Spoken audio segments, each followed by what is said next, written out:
Hello everybody, welcome to day 13 of Nign A Day project with the global Klezmer strings. Today we're delighted to welcome in New York Eléonore Biezunski, and without further ado, Eléonore, what is your first Nign going to be today?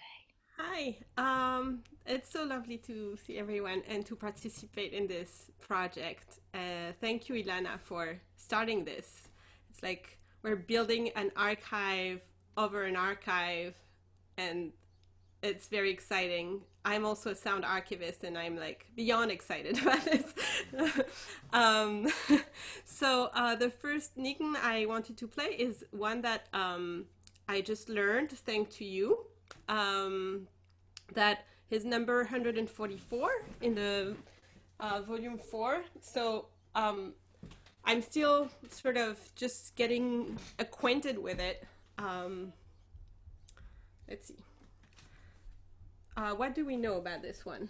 Do I have the... I don't have the notes about this one right here. But yeah, you put together this beautiful list of information about each informant of each of the tune, and it's really useful sometimes. It makes it more alive to have like even a small piece of information about who it was collected from and where, sometimes the year.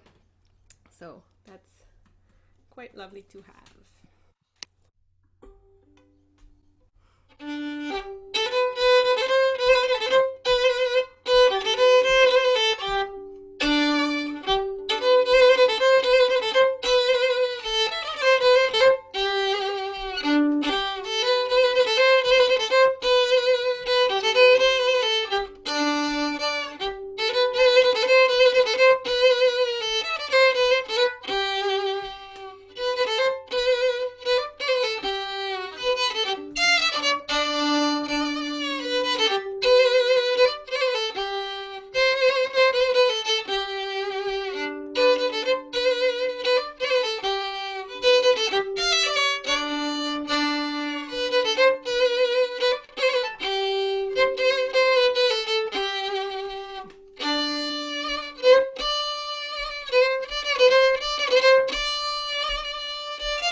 That's a jolly one, isn't it? Thank you. Notes, it says hearing notes of such and such from handwritten notes of an unknown cantor. That's one of those, yeah. These are mysterious, aren't they? They really are. Do you want to take some questions and chat a bit, or are you feeling like going straight into another tune? Sure, yeah. I have a question. Do you in the archive have, so Eléonore works at the YIVO Sound Archive in New York, and I was there in September, and she was kind enough to help me find some materials I was looking for. And it's an incredible place. It's such a small room, but it's like a treasure trove. And I just wondered if you have a big Nign collection there, and if so, what sort of recordings they are, and where have they come from? Um, well, there are collections of Hasidic Nigunim, yes, and one of them is from Benedict Stumbler, who who also created the label Collectors Guild, which was a really important and very good label of reissues of older recordings. But he himself did fieldwork recordings in New York in the Hasidic communities. So some of his material is at YIVO, and part of it is somewhere else, which I'm not sure where. Maybe at the New York Public. I don't want to say something wrong. I don't remember. It's possible to find that information. But yeah, so there is that. The Ruth Rubin Collection has some really interesting Hasidic material as well. And anti-Hasidic too. Oh, could you say a little bit about what the Ruth Rubin Collection is, in case people don't know? Yes, so Ruth Rubin was a collector and herself a singer and a songwriter as well. And she studied collecting Yiddish folk songs in the late 40s in New York and in Montreal and in New York State, mostly, yeah, around there. A few in Toronto, if I remember correctly as well, but mostly New York and Montreal. And she ended up collecting over 2,000 songs. And this collection is at YIVO. Part of the collections are also in other libraries or archives. But YIVO has, we've put them online a couple years ago, so they're accessible very easily. Maybe we could share the link in the chat box. It's a gorgeous resource for folk songs, and yes, there's a bunch of Hasidic. I'm sharing the link here. There's a lot of Hasidic tunes as well. What else to say about her? She was a wonderful performer herself. She recorded several albums and also reissued some of her field recordings and wrote books and articles and performed. And she was doing something special at the time. She was performing a cappella. So maybe I'll sing one of the songs from the collection together with a Beregovski tune that I like to perform together. Give us another tune, why not? Okay, well then maybe I should do that one. Yeah.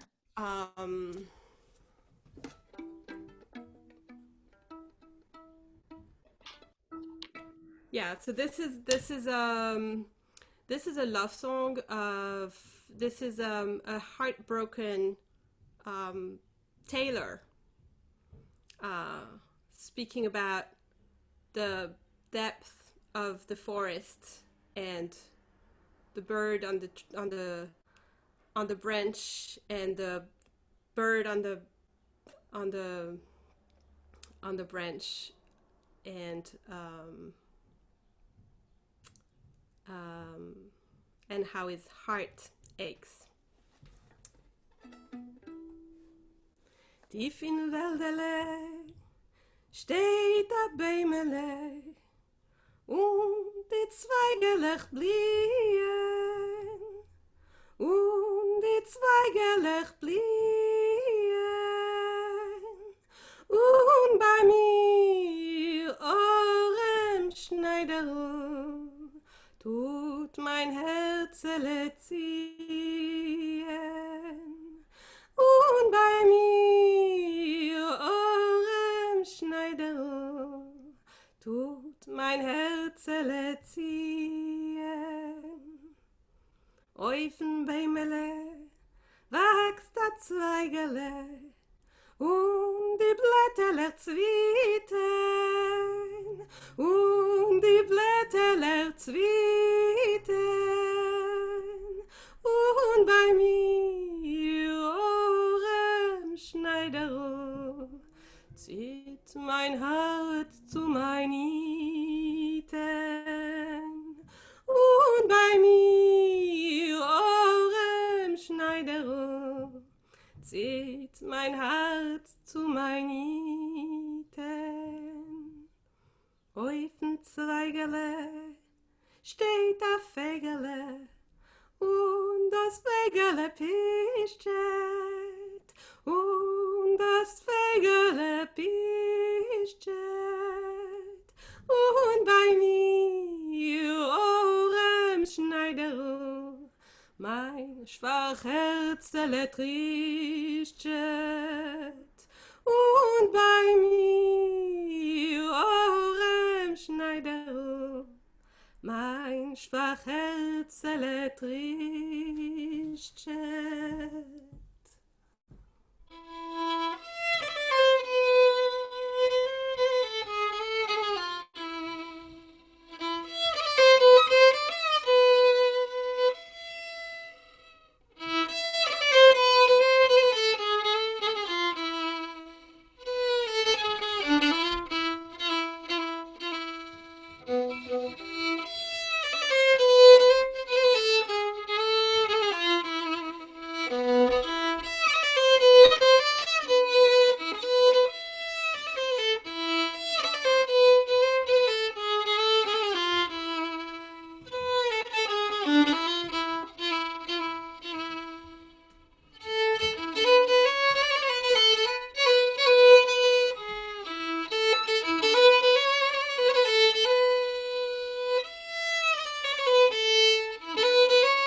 Beautiful.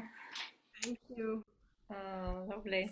So yeah, couple things to say about those two tunes. One is that the song is, I think, a translation of a poem by Chaim Nachman Bialik, and I think it's a melody that's sort of famous in as a Hebrew song. So that's one thing, and the melody that I played after is Dobriden. It's Dobriden number 4 from the Mark Slobin book. Yeah, no, from the Jewish instrumental folk music from the 2001/2015 book of instrumental tunes, and I actually learned that one not from the book, but from Deborah Strauss and Abigail Ritzman at Klezmer, Canada. So this is something I learned like orally and not from the book. So yeah. Yeah, it's wonderful that we've got all those people that we mention who are going to be playing in the series. That's one of the most exciting things, I think. It's just great. We should mention, for the people who don't know, we're playing tunes. The project is focusing on tunes from Moshe Beregovski's collection, Volume 4, and he was another collector like Ruth Rubin, and he was working in the field, and he collected a book of workers' songs, a book of Tish-Nigunim, the ones that we're doing here, although he points out there wasn't just the Hasidim who did them. And he did an instrumental book, and that's the one that Eleonore's talking about there, which we were eagerly awaiting an updated version, because there's been 3 versions in English, and the last one was 2015, and it's limited supply. Yeah, interesting information. There is a roundtable that is in the making to discuss the origin story of this English edition with the people who made it, Michael Alpert and Rob Rothstein and Mark Slubin, Mila Sholokhova, Izali Zemchovsky. So they're gonna so there is the group that you created on Facebook, the Klezmer Fiddle Global network of fiddlers. And then there is the online Beregovski online forum, and that's another page where a lot of interesting conversations are happening. And so this, I'm very much looking forward this roundtable on on the reeditions of this material. Not all of it is published, so it's kind of fascinating. Yeah, that's the most interesting thing. You have to actually write to the person in the publishers near the archive in Kiev where all this material is stored if you actually want copies of the manuscripts and the actual sound files that were collected in the field. Some of them have been reissued and some of them just haven't. They have been digitalized, most of them, because the quality was deteriorating, but they haven't actually been curated into CDs or anything that we can actually get to yet, which is one of the reasons we are recording these tunes, because they haven't, there's no sound version available of the 158 tunes that I'm trying to get everybody to record for this particular project during the lockdown. Yeah, and it's so interesting to look at them from the page and try to figure out what they're supposed to be. Like the one I played first, I mean, who knows? It's if it was sung, then I'm not sure how, and that's really interesting to just get to know them. And I think it takes a while. So this feels very fresh to record and share before even getting like really with the tunes for a while. But I think it's wonderful that we're doing it, because it gets us going on that work. Dobriden, and I think it's fair to say that in Yiddish the term Dobriden also exists, and in Russian quite possibly. It certainly uses the name for a welcome tune at a wedding. Is that right, Elena? I think it was meant to. Wasn't it a tune that was one of the processional ones? Yeah, it can be Dobriden. It means good evening or good night, and it seems to the tunes seem to bookend sometimes the weddings, whether it was the last thing that happened or the first thing, depending on how early or late it was. Yeah. What about another one from the collection? Are there any more that you're inspired by at the moment? Yes. So this is one that I've known for a while, and that I recorded, and that I've played a lot. It's a couple of Skotshnes. So Skotshne is a type of dance that is part of the family of the fiddlers. So it's like happy dances. The Skotshnes some of them were for soloist dancers. So there is a little bit more flexibility with tempo with them, and they're a little bit more like almost like small concertos in a way. Like they're like a little bit more I don't know, written for the instrument somehow. And I learned them from Petruszewski, who I've played with as the klezmographers for many years. And he of course, pointed me to Joel Rubin's recording. And I'm doing it the way Joel Rubin's, he plays both of those tunes together, and I kept that. So this is from him. This is sort of his arrangement. So it's Skotshne number 40 and Skotshne number 42. One was notated by Kneifel, a bassist in Vinica in 1937, and the other one was notated by B. Sachnowski, who was a violinist, and that's also very interesting in the Beregovski collection, that we find music for specifically that was violin repertoire, because we have so few recordings of all the violinists. So This guy, in fact, it's interesting you've picked one of his tunes because apparently he was an amateur violinist. It stated very clearly he was an amateur violinist and he was from Beregovski's hometown. It says in the notes, and that he had this big collection of music that Beregovski just sort of wholesalely imported, as far as I can tell, into the into the collection. So it'd be interesting to know if there's recordings of those ones. yeah, yeah. And another recording that inspired me as I was learning this tune is the one that Deborah Strauss and Jeff Warshauer made of the first one of the two. And they actually recorded it for the CD that was accompanying the first English edition of the instrumental tunes, and it's beautiful. It's like the way Deborah plays it really has that flexible kind of rhythm that's so special about this music in a way, and a little bit odd for a Western ear sometimes, but so I think makes it so interesting. So anyway. Here it is.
Beautiful, some lovely comments coming up there. Thank you. And there was a very lively discussion about Dobriden, and it shows that, the Slavic languages, it's good morning, it's good afternoon, it's hello. Explains the confusion as to where it was used in the wedding. Was it as people were coming in the afternoon or the next morning as it was just finishing? Who knows? Yeah, I'm pretty sure that that Zev Feldman has explanations in his Klezmer Tome, yes. Which, yeah. I'm sure you're right. That was absolutely beautiful. Thank you. I think we've covered quite a lot of the repertoire there. Maybe there's a question there from Uri. Is there a difference between how you approach an instrumental versus a vocal tune? For instance, yes, how you approach it recording or just playing it live? If you know it's actually been sung first rather than written as an... Yeah, sure. I think even the instrumental repertoire has a vocal quality to it, but it's true that when it's sung, especially for Hasidic tunes, yeah, there's a certain weight to it. But that's also true for the instrumental tune, and there's also, when I say weight, I mean a certain way of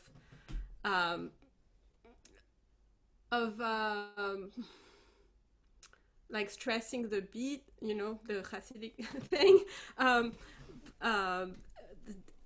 The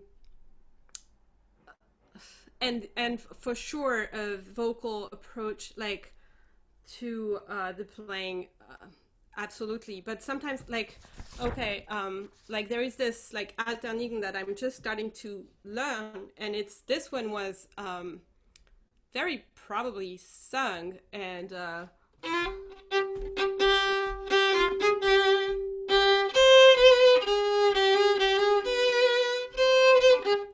okay, so even that,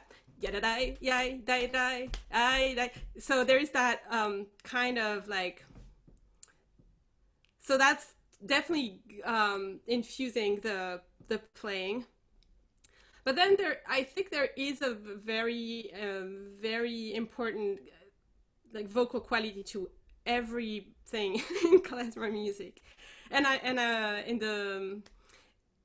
in the songs when I sing, I also often think of the violin sound. But I mean, it's because it's my instrument, but it's kind of, it goes back and forth. Well, I think the other question does relate to that. Somebody asked, Carlos Silva's asked, how does classical bowing differ from klezmer bowing? It's a very interesting question, isn't it? Yes. Okay.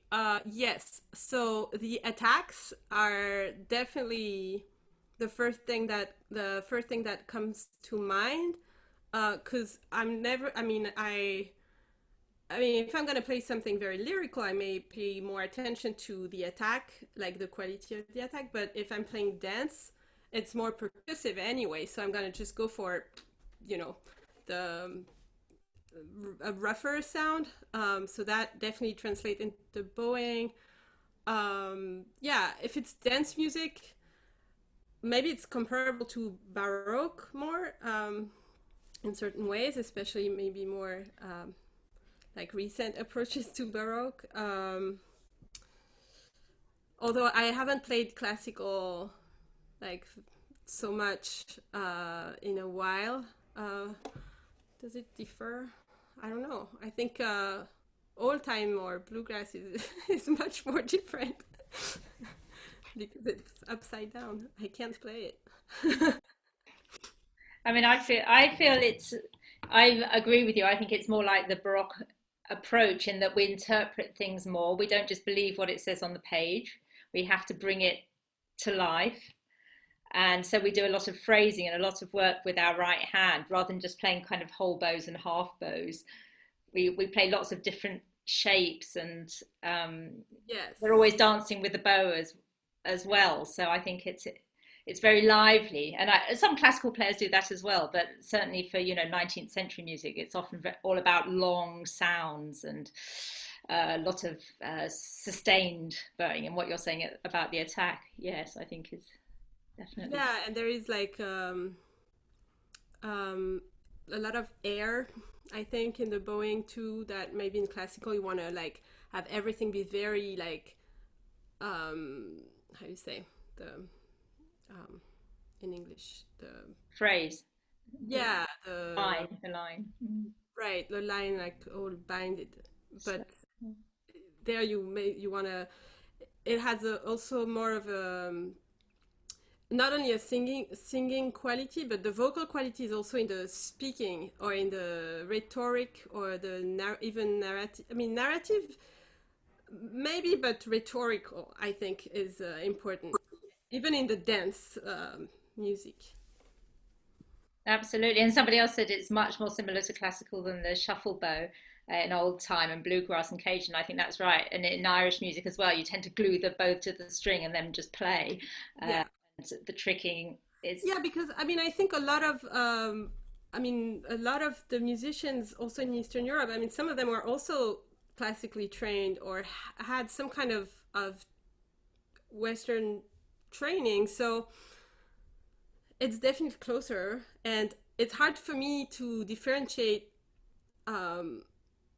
what I do, like to separate what I do that would be just classical or just klezmer, because I'm also using my classical training to play this music. So, yeah.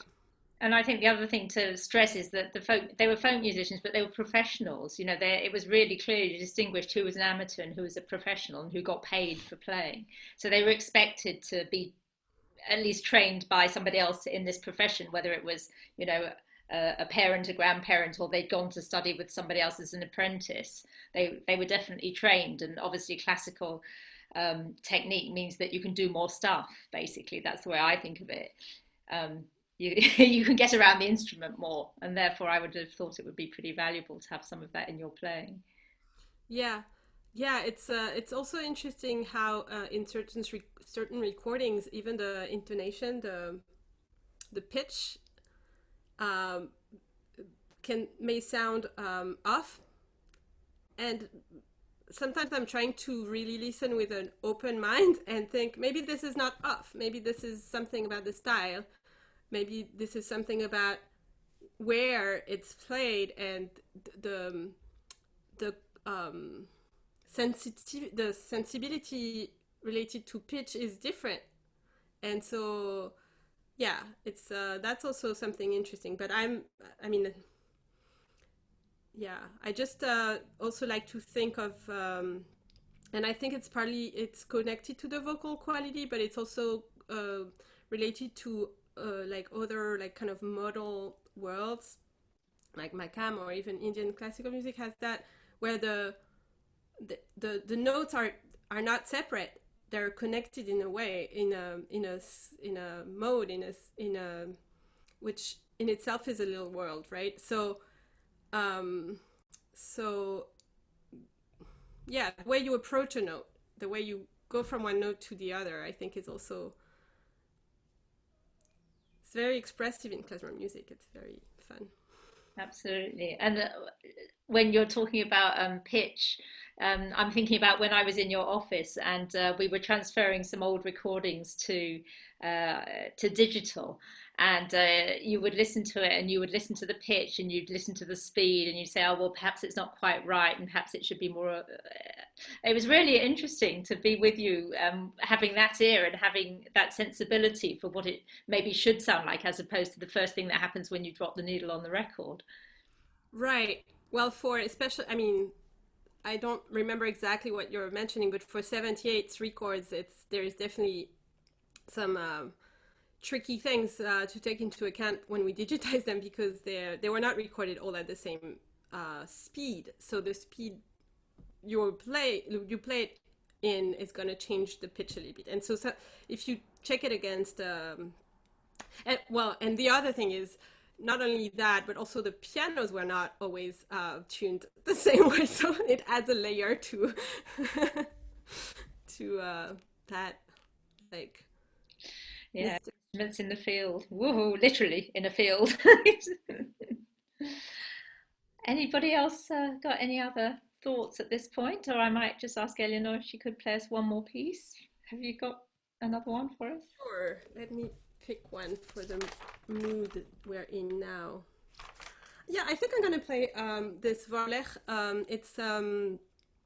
It's a tune that I learned actually from Ilya Schneeweis, also in Klezmer, Canada, and not the same year. And this one was published in the Yiddish Volkslieder, the 1938 volume. Ilya recorded it with Vorspiel in a bit of a more like psychedelic version, the way they like to do with Vorspiel. And I also recorded it with my band Roucher, as well as the Skotshne I played too. So yeah, this is Volech.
Thank you.